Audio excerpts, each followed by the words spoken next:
Hello everybody, this is the Big Bear Butt, and I'm narrating a video for you on how to level your weapon skill in Dire Maul North. We are in the zone of Feralas, and we're going to be heading straight through the Dire Maul starting areas, into the Broken Commons, and all the way to the north of the Broken Commons, where the entrance to Dire Maul North resides. Now, you may ask yourself, what's the point in making a video of something like this when it could probably legitimately be called a bit of a bug, perhaps a bit of taking advantage of something unintended in the way things work right now to do this. I'm going to tell you why I think this is okay to go ahead and do, and that is that as feral druids, when you're in kitty form, you do not get weapon skill ups, as you well know. In kitty form, the mechanic makes it so that you're automatically at maximum weapon skill in form, and thus there's no need for you to be getting weapon skill points while you're fighting. Your defense goes up while you're in forms. It should. If you're getting beat on, it should go up. Your weapon skill doesn't. Well, what that means is for somebody who's a completist and who's playing your class, you are unique as a feral druid among all the classes in that you do not get to, day in and day out, have an opportunity in normal playtime to level up that weapon skill. Doing something like this actually gives you an opportunity to get at least close to max on a whole bunch of them, and then if you don't want to sit there and go AFK for 2 hours getting that last point or two, you can do that on your own. You won't have spent 9 hours trying to do one skill just farming stuff somewhere. Okay, this is the door that you have to unlock to get into Dire Maul North. This door requires the crescent key to open, or can be picklocked by a rogue, can have a blacksmithing key used on it, can have explosives from an engineer. If you don't have any of those options available to you, and you don't want to go through the process of getting the crescent key, then what you can do, from what I understand, is die somewhere out in Feralas, travel in spirit form to that door, travel through it into the instance, and you'll form up back in here, just as if you died in here. Okay, our first step inside Dire Maul North is to find Gordok Spirits. Maldor has the key that you will need to get inside the King Gordok chamber if, again, you cannot pick locks, blow them open, pick them with a blacksmithing key, or any of those things. The door can be opened by those other means. If you don't have those available, you're going to have to kill this one ogre, and you're going to have to loot the inner courtyard, no, not the inner courtyard key, well, you'll see it in a minute. You're going to have to kill a key from there. Now, why didn't I drag his body up onto the balcony? Why did I stay down here and have to fight all these dogs? The answer is very simple. I wanted to see the wonderful graphic swirling effects of my scrolling combat text while I'm swiping them all down. I've been playing with different variations on it, and you can see that it's all starting in the middle and going horizontal with very small text font. I just wanted to see how that looked with a whole lot of swipe targets and made sure that it wasn't going to be obscuring my view. So, you loot that key. You're now clear to go on to the second of two keys that you'll need to proceed in here. This second key you loot from a box in a courtyard right next to this one. That door you cannot pick with lockpicking or any other means. You're going to have to get this next key no matter what you do. Fortunately, you don't have to do a boss fight if you don't want to. If you're a rogue, you can stealth right to it, get past these guys. There's no issues. You could just open the box, get the key, and move on. You're noticing here that I intentionally did not stealth a lot of this. I wanted to show that at level 80, 20, 21 levels above these mobs, you're not going to have a whole lot of trouble moving around, having to fight everything just to get this done. In some tight quarters, yes you will, but for the most part you can just walk through normally. It shouldn't take more than 10 minutes. Okay, now we've got the second key. This is the one you're going to be using right on that door. You get through that door, you're going to be in a tight corridor.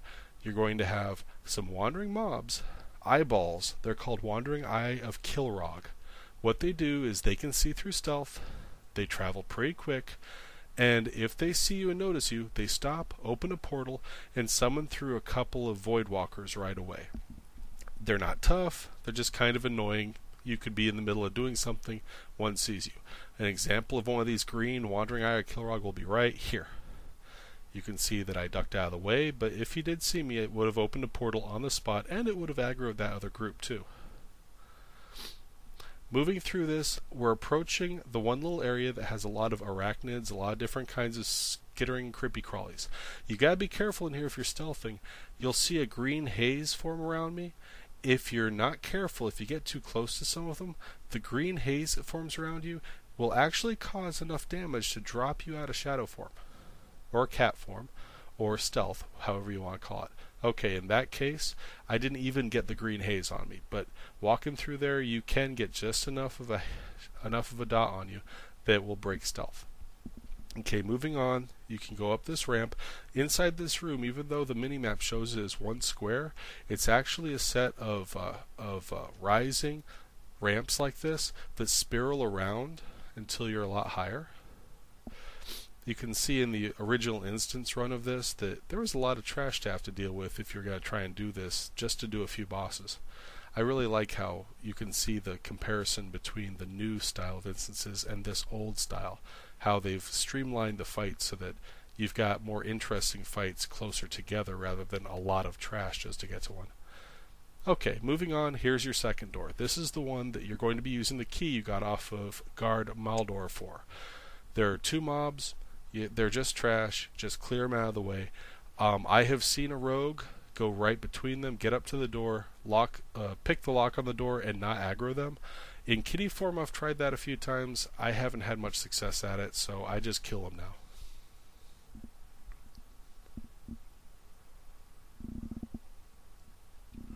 Now, getting through this door, there's not a whole lot of trash left before you're going to be at the actual location in King Gordok's chamber and facing the Gordok Spirits.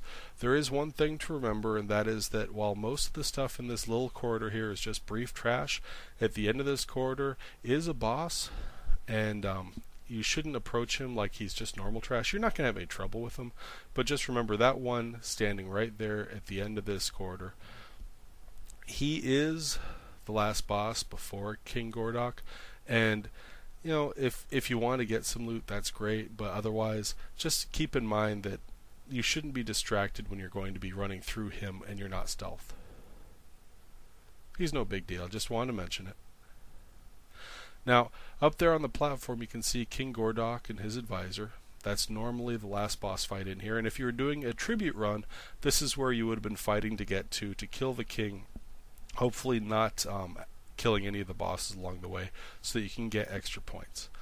However, we're bypassing him entirely to get up to this. This is our objective. This is the rear balcony behind King Gordok, where we're finally going to face the Gordok Spirits, and we're going to be able to beat them down and get our weapon skills up. You can see they're kind of phased out. They certainly stand out. You can't mistake them for anybody else in here. Now, my last recommendation to you. If you're a night elf, this is really easy, but when you are hitting them, you're losing durability. You may not notice it, it may not stand out on you, but if you were to go AFK fighting these guys for 3 hours and come back, you would find that all of your gear, most especially your weapon, but all of your gear, would have suffered significant durability damage. I actually went AFK for 3 hours, came back, and found a lot of my gear at 0. A 30 gold repair bill. You have two choices. You can, if you are out of combat, before you get up to the balcony, take all of your gear but your weapon off. That way you can't suffer any durability damage. The other is what you're watching me do right now.